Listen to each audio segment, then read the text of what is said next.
अयोध्या की सुबह हमेशा की तरह शांत थी, लेकिन उस दिन हवा में एक अनकही बेचैनी थी। राजा दशरथ ने भारी मन से वह वचन निभाने का निर्णय लिया जो उन्होंने कभी कैकेयी को दिया था। राम अयोध्या के प्राण, जनता के प्रिय 14 वर्ष के वनवास पर जाने वाले थे। जब यह समाचार राम तक पहुंचा तो उसके चेहरे पर न क्रोध था न दुख, बस धर्म का तेज था। उन्होंने शांत स्वर में कहा, पिता का वचन ही मेरा राजधर्म है। सीता ने बिना एक क्षण सोचे कहा, जहां आप वहां मैं। पत्नी का धर्म पति के साथ है। लक्ष्मण की आंखों में आंसू थे पर स्वर में दृढ़ता। भैया, आपकी सेवा ही मेरी जीवन है।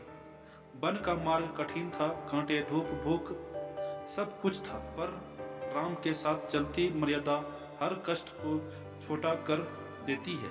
वे ऋषियों के आश्रम में जाते, राक्षसों से उनकी रक्षा करते और धर्म की लौ जलाते रहते हैं। एक दिन पंचवटी में शांति का वास था, तभी सोने की मृग का मोह आया। सीता की इच्छा पर राम उसे पकड़ने चले गए। यह रावण की चाल थी।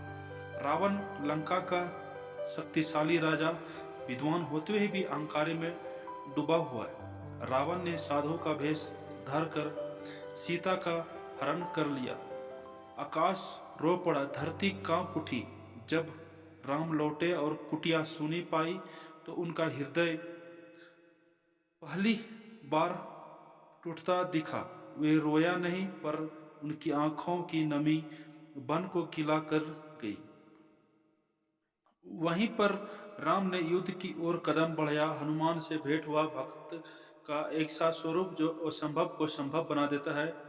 सुग्रीव से मित्रता हुई, वानर सेना तैयार हुए। हनुमान ने समुद्र लांघकर लंका सीता रावण की अंगूठी दी, आशा का दीप जलाया। लंका का युद्ध केवल अस्त्र शस्त्र का नहीं था, वह धर्म और अधर्म का संग्राम था। मेघनाथ, महाकुंभकर्ण गिरे, अंत में राम रावण आमने सामने थे। रावण का ज्ञान भी अहंकार उसको भी नहीं बचा सका। राम का बाण चला और अधर्म का अंत हुआ। सीता की मुक्ति, वनवास पूर्ण हुआ। अयोध्या लौटी तो दीपों की रोशनी से रात भी दिन बन गई।